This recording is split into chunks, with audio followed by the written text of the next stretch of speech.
Hello, my name is S.K. Williams, and this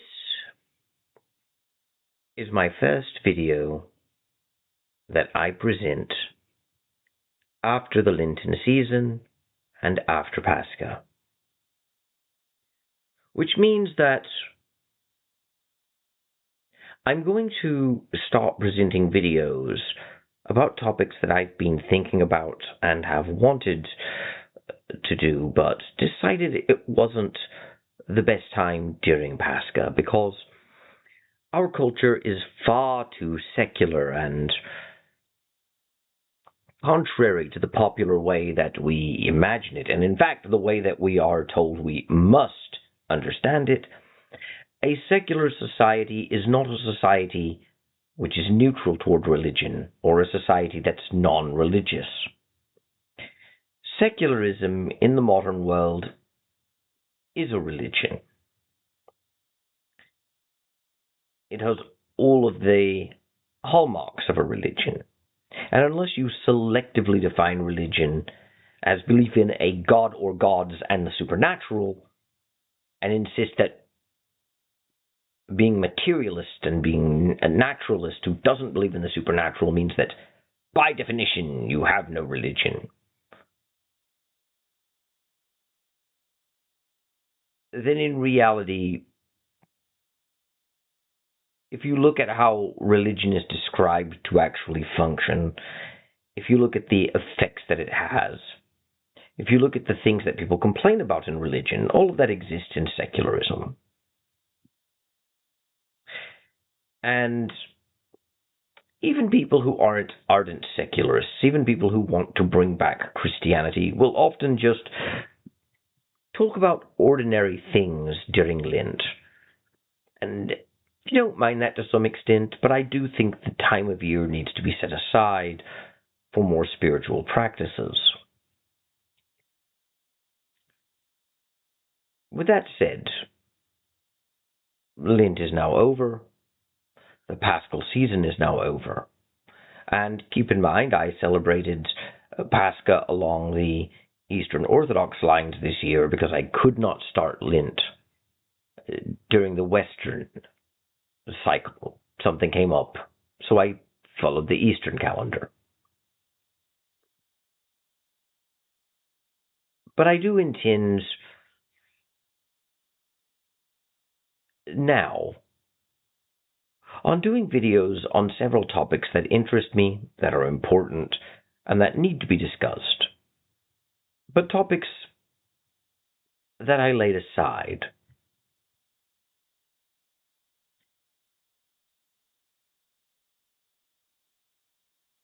Topics that could wait.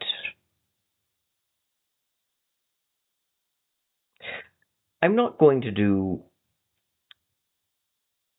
much of that right now, though.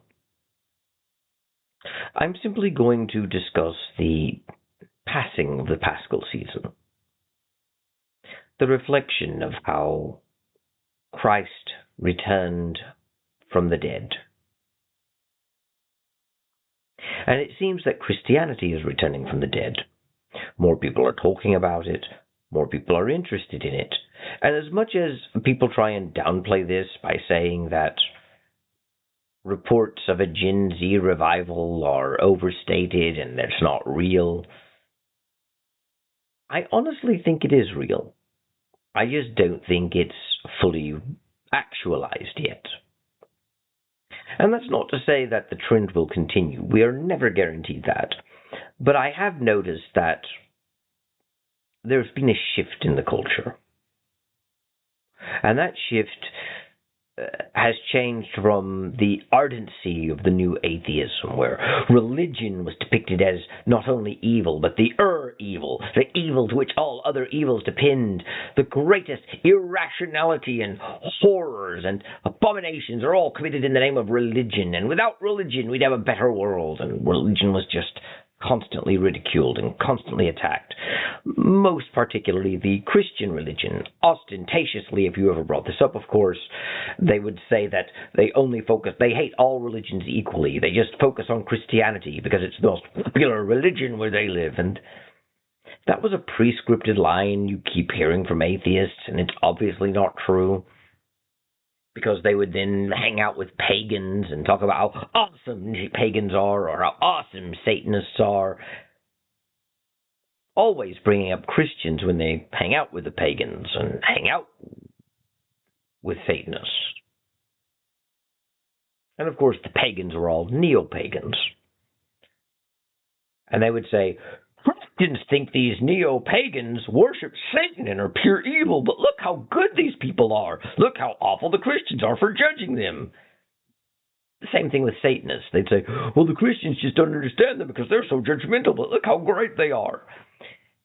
And you have people like Drew McCoy and Owen Morgan going around doing various events with neo-pagans and Satanists to specifically show that Christians are evil, judgmental, and horrible. So it's fairly obvious that they don't hate Satanism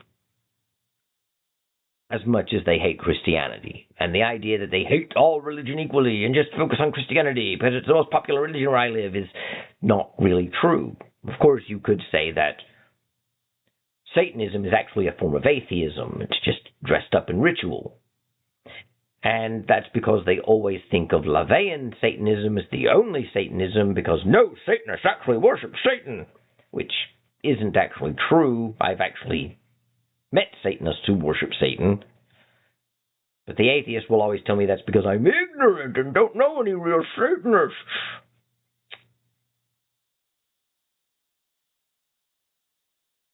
But the world is more complicated than they present.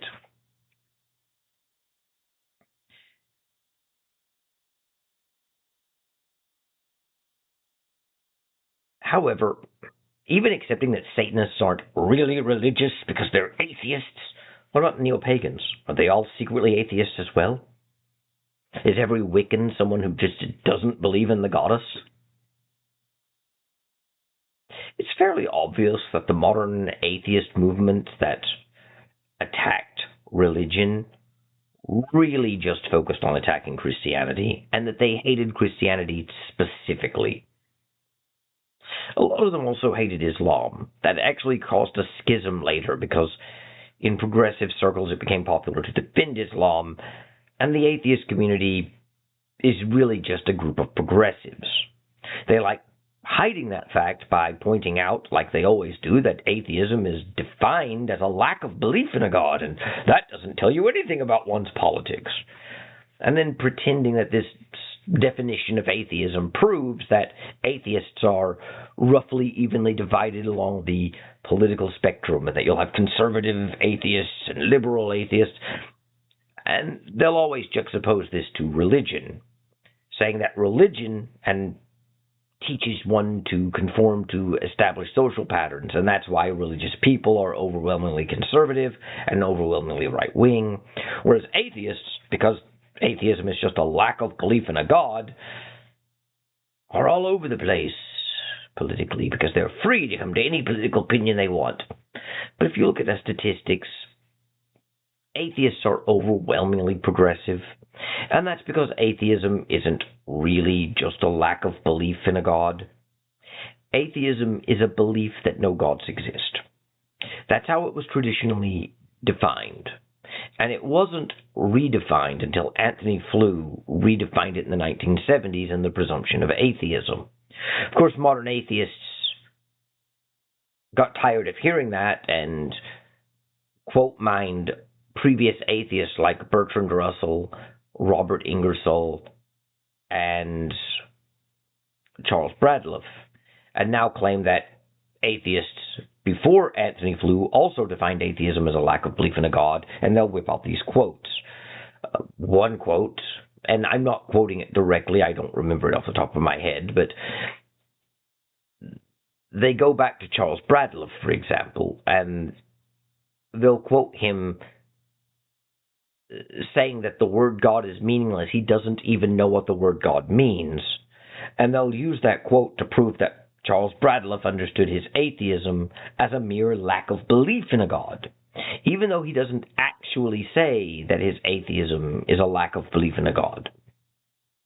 Even though that is not the obvious meaning of what he's saying, after years of being hammered as a culture with the idea that atheism, by definition, is just a lack of belief in a God, that atheism is not a belief that there is no God, it is a lack of belief in a God, specifically rejecting the idea that it's a belief there is no God as an error, and being constantly reminded over and over and over again that atheism is not a belief that there is no God, atheism is a lack of belief in gods.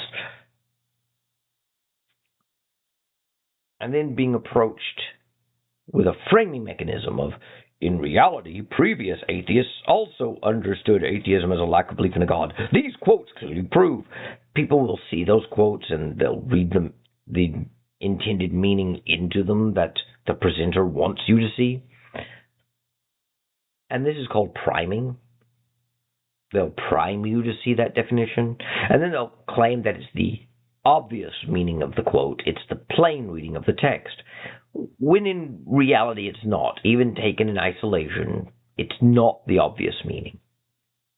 And a lot of the quotes, if you look them up, contradict the idea that the person saying them wanted you to look at that quote as them saying, my atheism is a mere lack of belief in a God.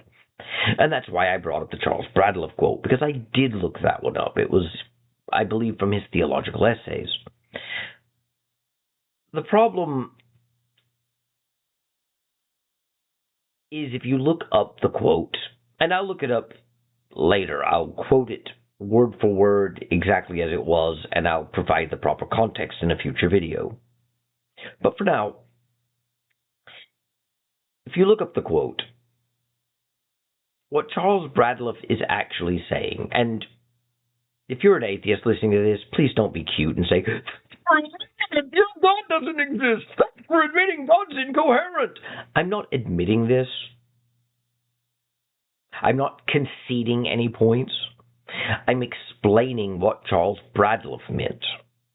And I have to put this disclaimer in because atheists are dishonest and they like twisting your words. Even if you put disclaimers in, they'll often do that. But the modern atheist movement is fundamentally dishonest and driven by gotcha moments and bullying people. But keep in mind, what I'm about to say is not my view. It's me explaining Charles Bradlaugh's view. And keep in mind, I've already admitted that it's not a word-for-word quote, and that I will provide further context in future videos.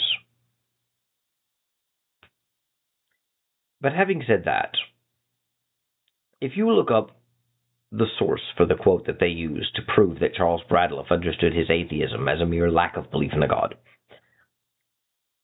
what he's actually arguing is that God does not exist. He's not passively lacking belief in a God. He's not saying that he lacks belief to the point where he doesn't even know what the word God means. The concept is alien to him. His mind is just free of God thoughts. He just doesn't understand the idea of what God is because he lacks belief. What he's actually saying is that the idea of God is incoherent and changes from individual to individual, where no one is able to clearly tell him what a God is supposed to be. And he uses that to prove that God is a phantasm of the mind, a product of the imagination. In other words, the reason Charles Bradlaugh said he doesn't even know what the word God means isn't because he's saying that he lacks belief in a God and has no concept of God and therefore doesn't know. It's obvious that the word means something to him in a literal sense, or else he wouldn't be able to use it and discuss God. What he's saying is that the idea of God is incoherent and ill-defined, and if God really existed, everyone would agree on what God is and what his attributes are, and everyone would say the same things about God. This This isn't a very good argument because there are plenty of things people can know about without giving a proper description of if they're common man on the streets. By Charles Bradlaugh's logic, I could just as easily disprove things that atheists today love and adore and need as part of the centerpiece of their non-religion religion, like the theory of evolution. I could disprove it by pointing out that I've spoken to several people about it, and most people cannot give a clear, concise understanding of it, and even the experts often disagree. Therefore, the theory of evolution is incoherent, therefore it is false.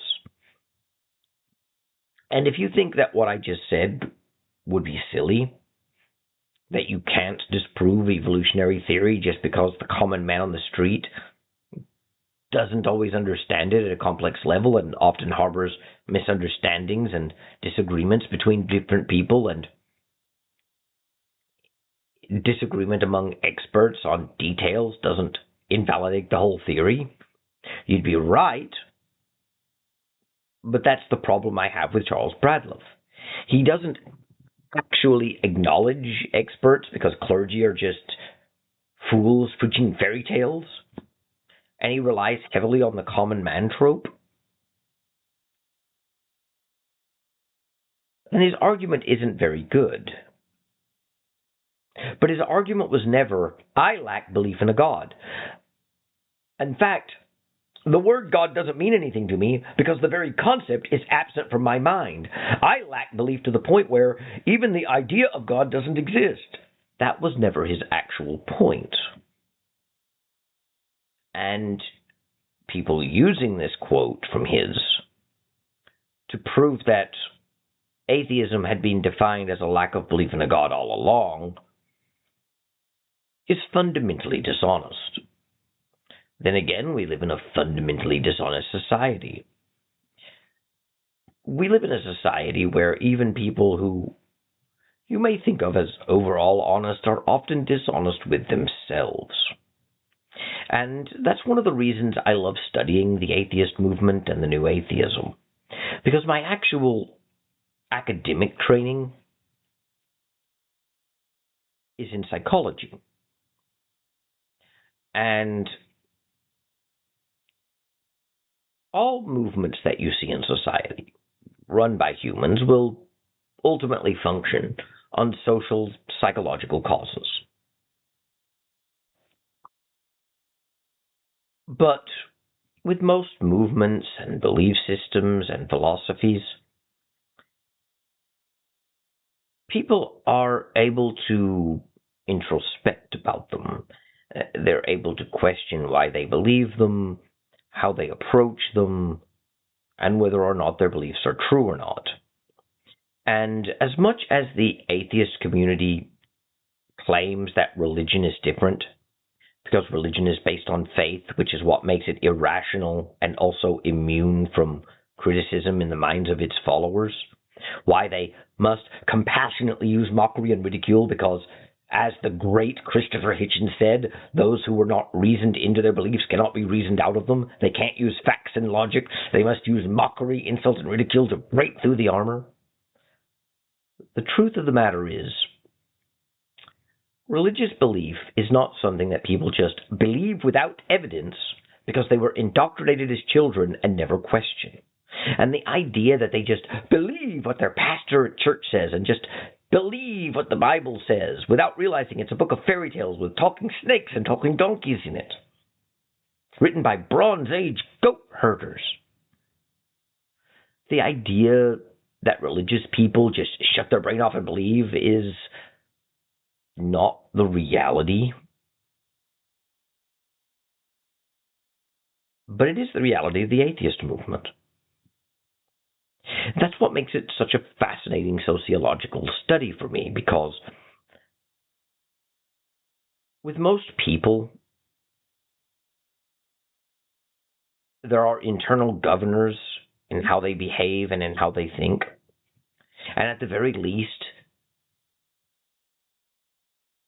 the people try and abstract how they appear to the outside world, whether or not what they're saying is convincing to other people. and they're allowed a degree of self-criticism. Now, that can be muted. A lot of people who get involved in various movements, be it political or social or religious, will often fail to properly critically analyze their beliefs. I'm not in agreement with atheists that if you're religious, that means that by definition you never subject your beliefs to critical thinking. That's obviously stupid.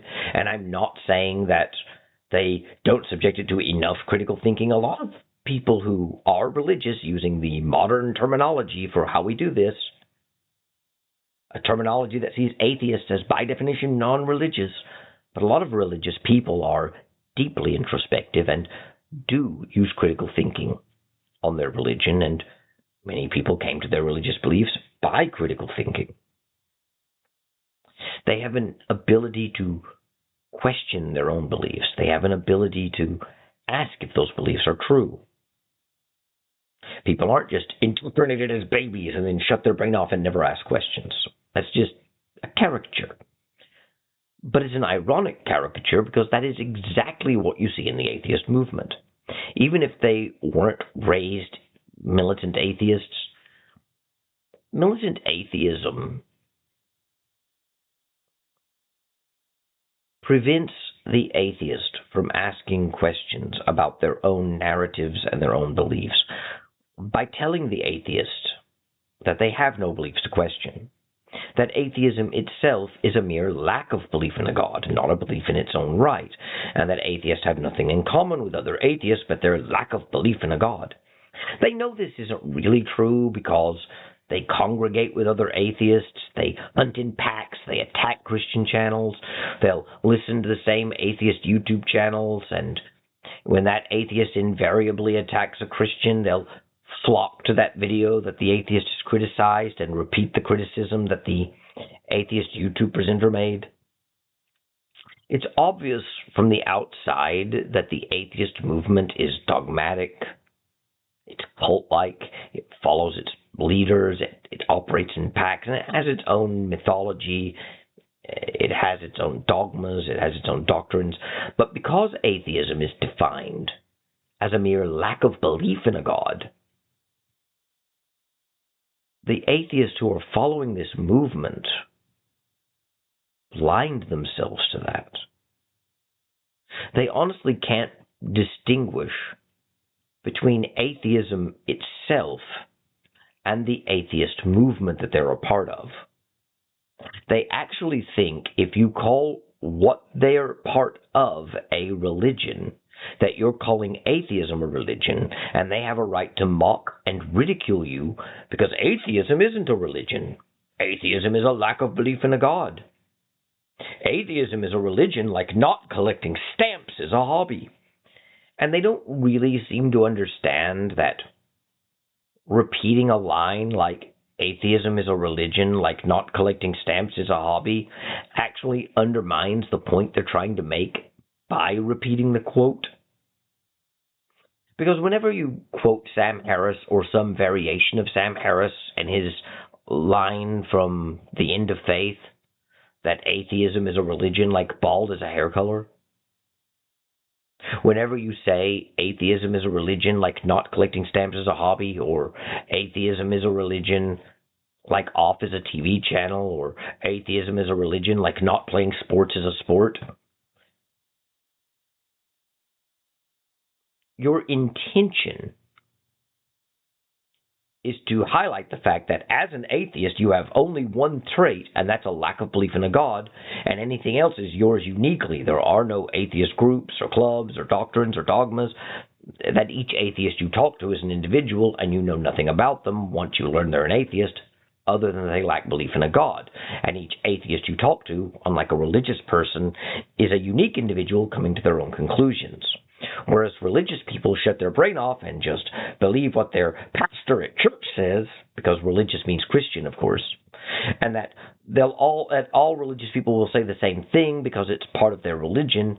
Atheists who have no religion think for themselves, and thus each atheist you talk to is a unique experience. But we all know that that's not really true. It's not unique. I've had every conversation I am ever going to have with a militant atheist, not because I refuse to talk to them in the future, but because in the future, when I inevitably run into them, they'll say word for word exactly the same things. They follow these pre-scripted lines. And I'm sorry I have to do this to the normal people who would listen to this, but when I say a script, I don't mean a movie script where both lines are so scheduled that I will say one thing according to the script, then it's their turn, then mine. What I mean is more like a telemarketer script, more like a boilerplate answers. They won't necessarily know what the religious person they're ridiculing will say, but they'll know how to respond to everything the religious person says, or at least they think they do.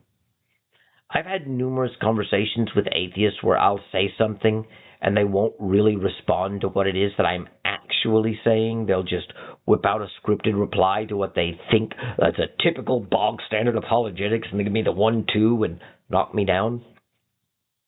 And they don't really realize that what I've actually said is fundamentally different than what they're responding to. And that's because the militant atheist does not engage with religious believers in order to talk about their ideas or even to debate them.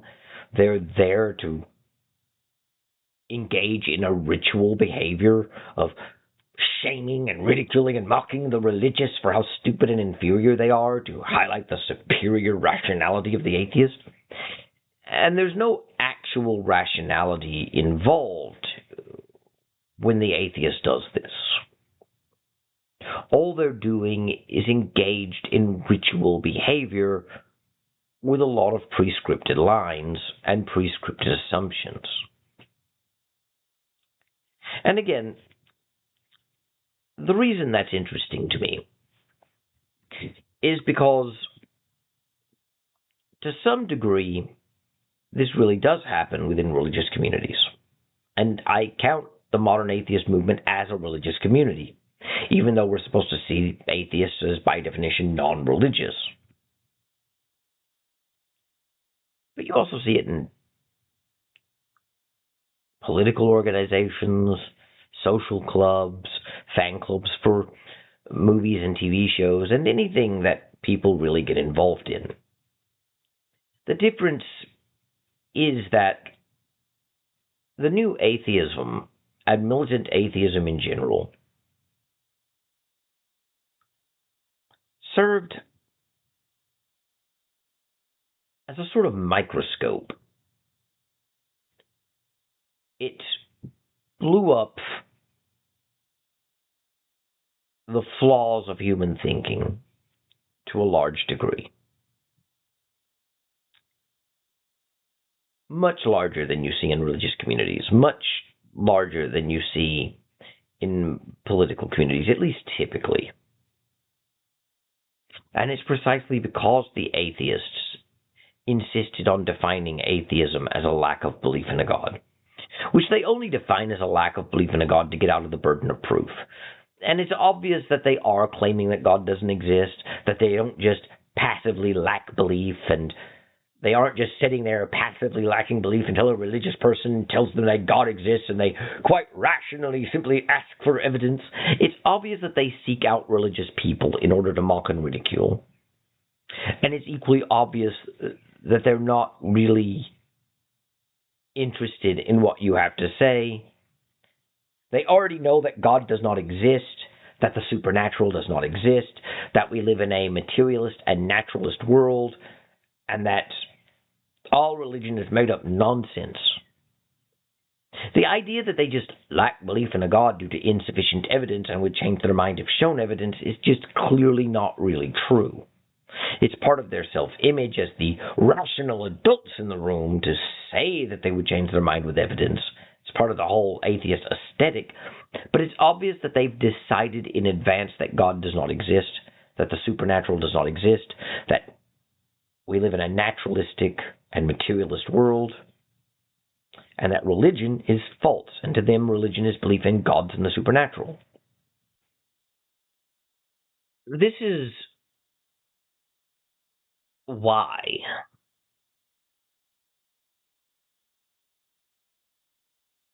they really display certain fundamental traits of human psychology in such a way as they become blindingly obvious if you know what you're looking at and if you're approaching it from the outside. The problem is that they manage to con society, and we do see them as non-religious. We do see them as valuing reason, even if we know that they're not really all that rational, even if, as a society, we're kind of waking up from the new atheism. We still accept large parts of their narrative, and we really shouldn't. But I think most people who are not militant atheists, even other atheists who are more rational than the militant atheist, who I usually bring up, unless I'm talking to militant atheists to make a point, they would understand that they really do have their own cults of personalities. And considering that militant atheism takes its cues from various atheist organizations which, by the way, are 501c3 tax-exempt organizations, just like religious organizations are.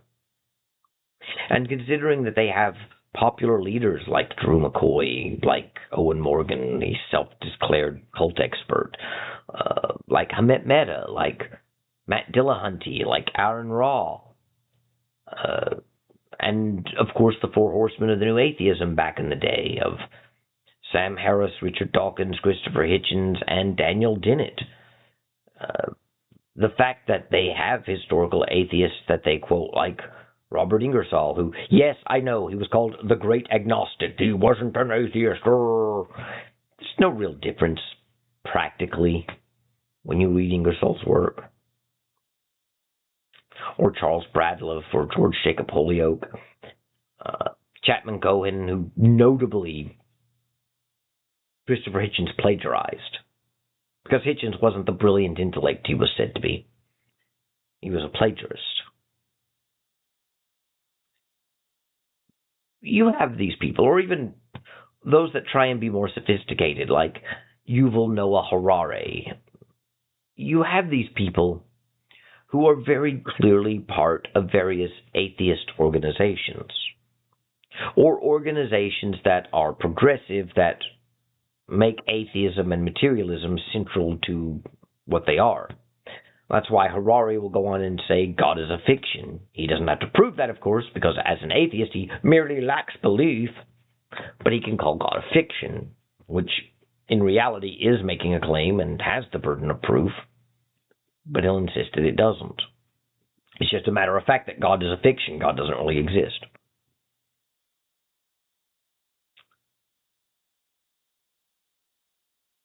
And it's pretty obvious that the atheist movement wants to de-Christianize society. They want to destroy Christianity and blame it for all these evils. And it's equally obvious to people today that years after Christianity lost social capital and everyone was going to become cool atheists who solve our problem with reason, that society has become less rational and more mentally unhinged. And yet, militant atheists will still insist that it's religion that causes all the world's wars, and religion is what's causing all our problems. And it really isn't. But they don't really have an ability to think or reason or contemplate.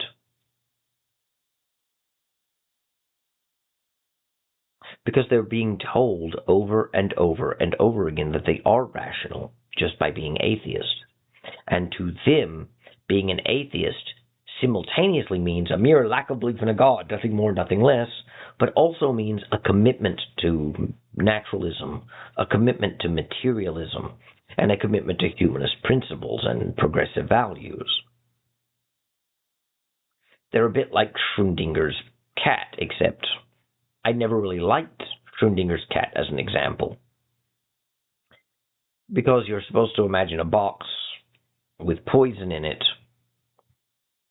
and before the box is opened, no one has observed the state of the cat, so the cat is both alive and dead at the same time. In reality, I don't like that analogy because the cat would be able to observe the cat's own state, so the wave function would collapse around the cat's observations. But let's assume it's not a real cat, it's a statue of a cat that doesn't have awareness. And the acid either broke and dissolved the statue, or it didn't. But before you open the box to observe, the statue is both dissolved and undissolved at the same time. That's sort of what the atheist movement is. Because the militant atheist refuses to critically evaluate themselves and look inward, because they say there's nothing to evaluate. Their atheism in their mind is allowed to be both a mere lack of belief in a God, nothing more, nothing less, and is allowed to be a commitment to rationality and logic and evidence, a commitment to materialism and naturalism, a commitment to humanism. It's both things at the same time, because they don't look inward and observe their own reality. The only difference is that people outside of them do observe, and we do know that it's not both. We do know that they are making metaphysical connections. They are making metaphysical commitments to materialism, to naturalism, to humanism, to progressivism. We know this. We can see it. Just like if you talk to enough militant atheists, you hear word for word or nearly word for word the same things over and over and over again. So you know that they're quoting these arguments from other atheists and they're getting them from a community. Ironically, if you tell them this, if you tell them that they have prescripted lines, they have prescripted lines now that ridicule you for saying that they have prescripted lines and that supposedly prove that they don't have prescripted lines. One of which is to say that the reason they're saying the same things as other atheists is because they're talking about the same topics and citing the same facts, and that it's like mathematics. It's like 2 plus 2 equals 4.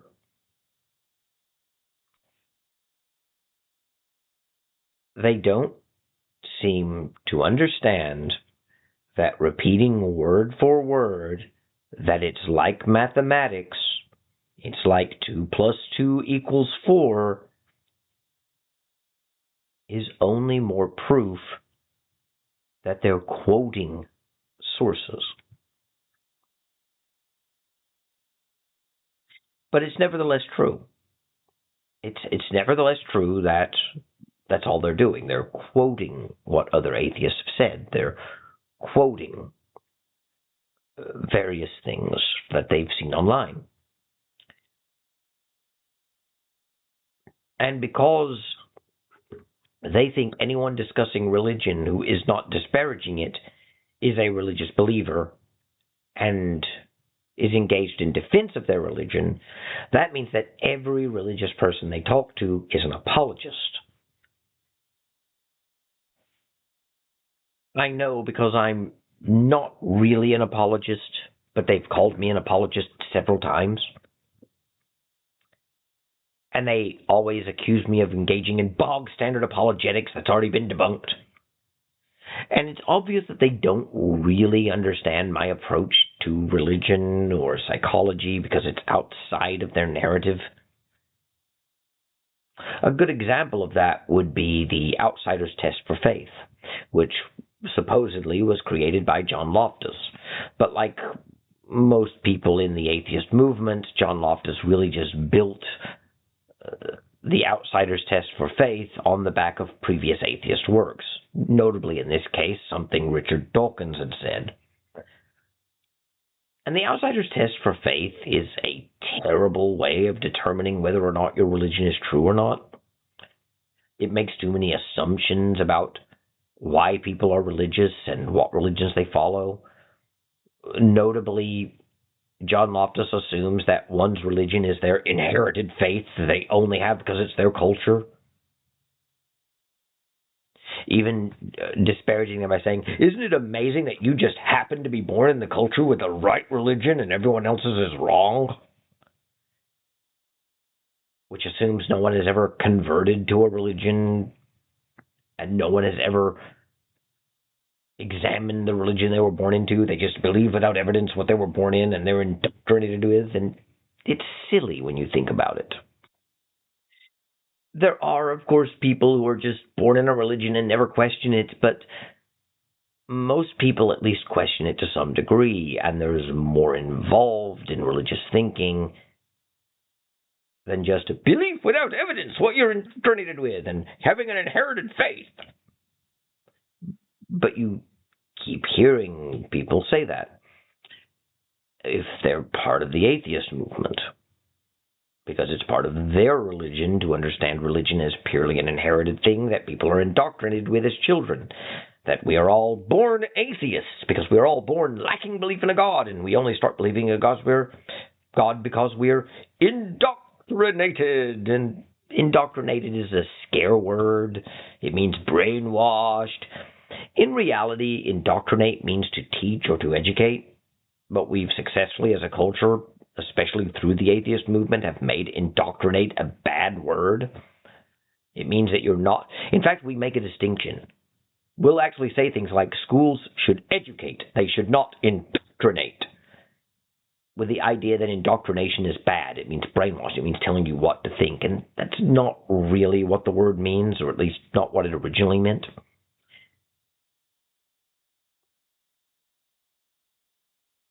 But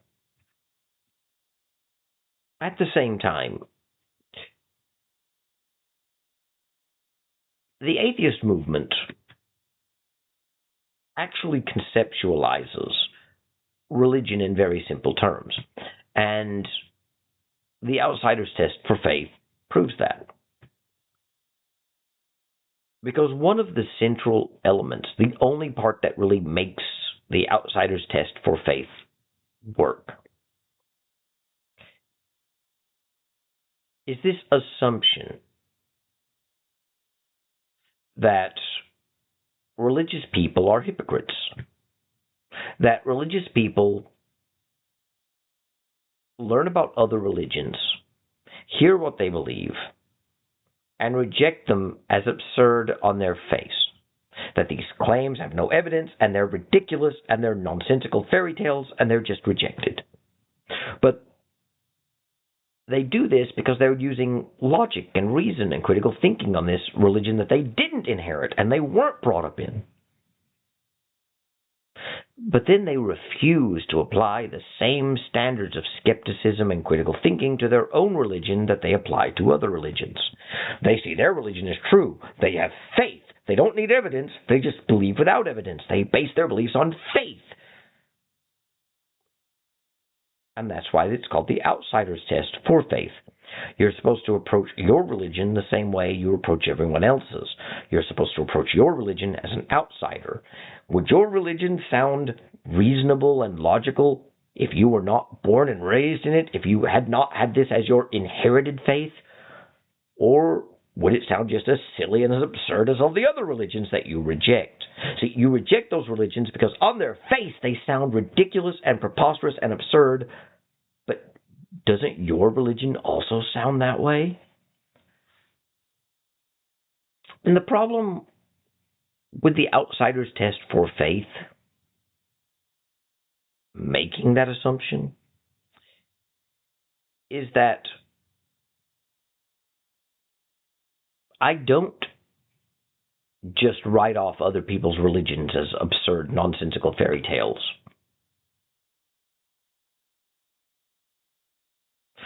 I don't have a simplistic view of religion, where mine is simply the true religion and everyone else's is false. And I certainly don't believe that not only are their religions false, but their religions are fairy tales on their face, they're ridiculous, and only an idiot would believe in them. That isn't how I approach other religions. Even the common idea of all religions can't be true because they contradict each other, therefore either all religions are false and atheism is true, or else there's one true religion and others are false. That's a silly thing to say.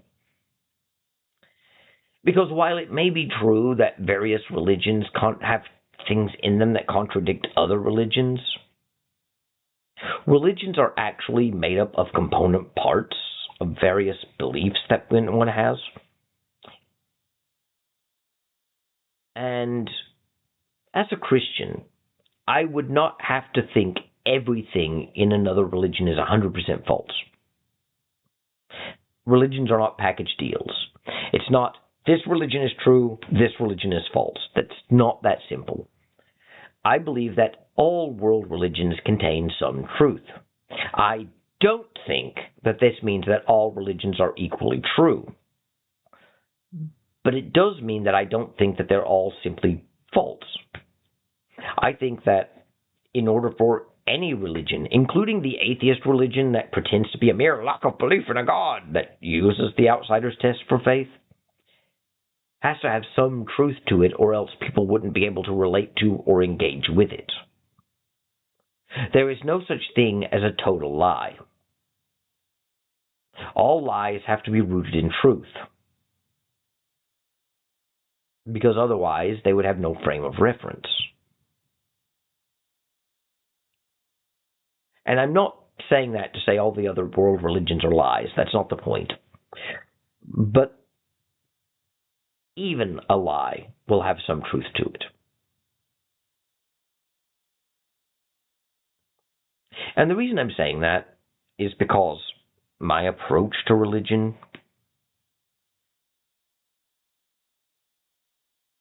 is one that I get ridiculed for, but I don't care. I don't see the clear defining line between religion and philosophy. They're actually the same thing. And I'm saying that knowing full well about that poster you see online that says, religion, answers that may not be questioned. Philosophy, questions that may not be answered. Science, answering the questions. Because the atheist community loves to present it's all about science.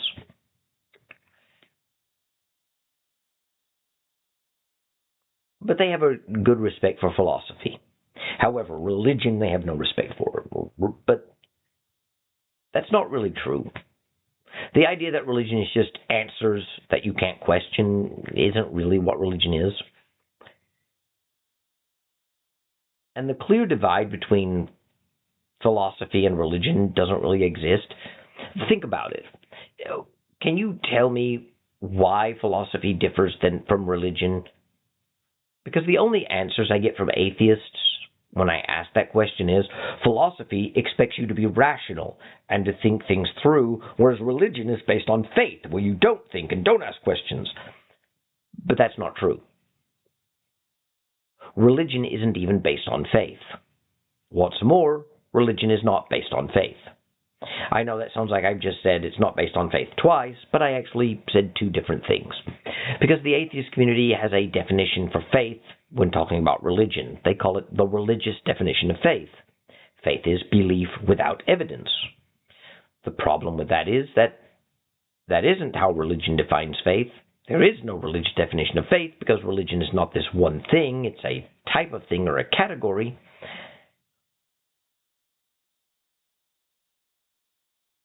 And even Christianity doesn't really define faith as belief without evidence. And yes, I know, the biblical definition of faith disagrees with me. All you have to do is look at Hebrews chapter 11, verse 1, and it clearly defines faith as belief without evidence. No, it doesn't. Hebrews 11:1 is not a dictionary definition, and it's not saying that faith is belief without evidence. It's saying that faith is something that allows you to see future outcomes before they've happened. It's more of a motivational comment than a definition. But it's actually saying that through faith, you have confidence that you will attain a future goal, in this case, salvation. It is not saying that faith is believing something you have no evidence for.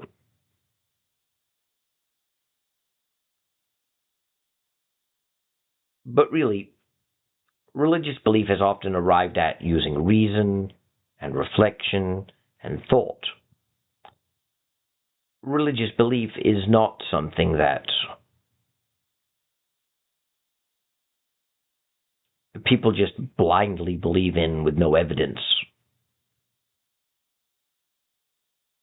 And any other distinction you can come up with between philosophy and religion doesn't make sense. Like the idea that religion deals with gods and the supernatural. So, how does that make it different than philosophy? I know that there are naturalistic philosophies that reject God and reject the supernatural. But there are also philosophies that deal with those. For that matter, there are religions that are materialistic, even if I accept that atheists are not religious. Mormonism is a good example of that. It may not sound like it because Mormons believe in God, therefore they believe in a supernatural reality, but they really don't. Because their God is a man with body, parts, and passions who lives in a physical location in the material universe that has always existed, that he didn't actually create, he just rearranged matter. The Latter-day Saint beliefs are largely materialistic.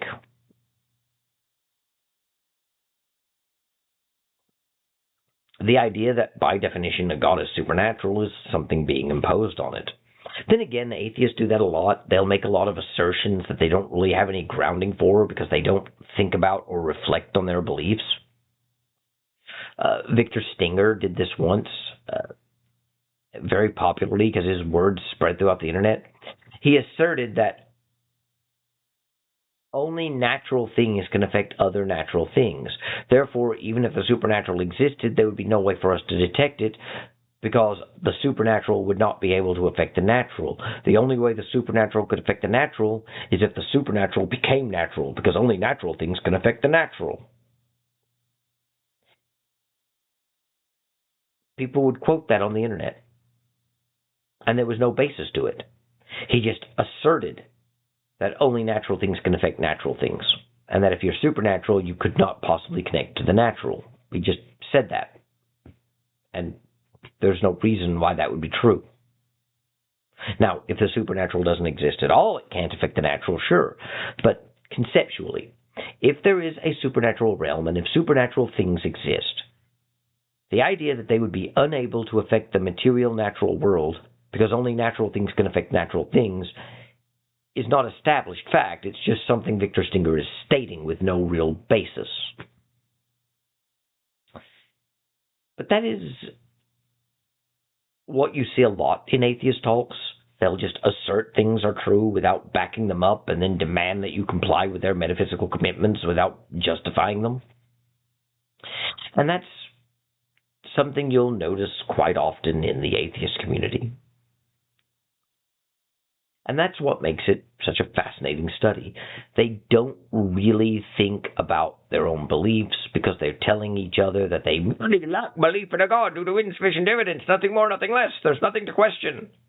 And then they demand you accept a lot of metaphysical commitments that they can't justify and can't back up. And they won't accept the burden of proof on, but they'll still repeat over and over and over again and write manifestos and demand society change to accept these beliefs that they insist aren't beliefs, even though they are. And this, of course, makes them belligerent and demanding and doctrinaire. And ultimately, it makes them irrational because their beliefs are held with no evidence, just like they criticize religion for. And that's what makes them interesting, because they can't see that they're doing it. They've bought into the narrative, and they refuse to take the outsider's test for faith, because as atheists, they have no faith to test, and they're outsiders to all religions, and they just lack critical self-examination. And this allows you to look at certain flaws that we see in humanity in general. This video is already rather long. I don't have much else to say, so I shall take my leave of you now. I hope to make better videos in the future and hope that you come along. Thank you. God bless and goodbye.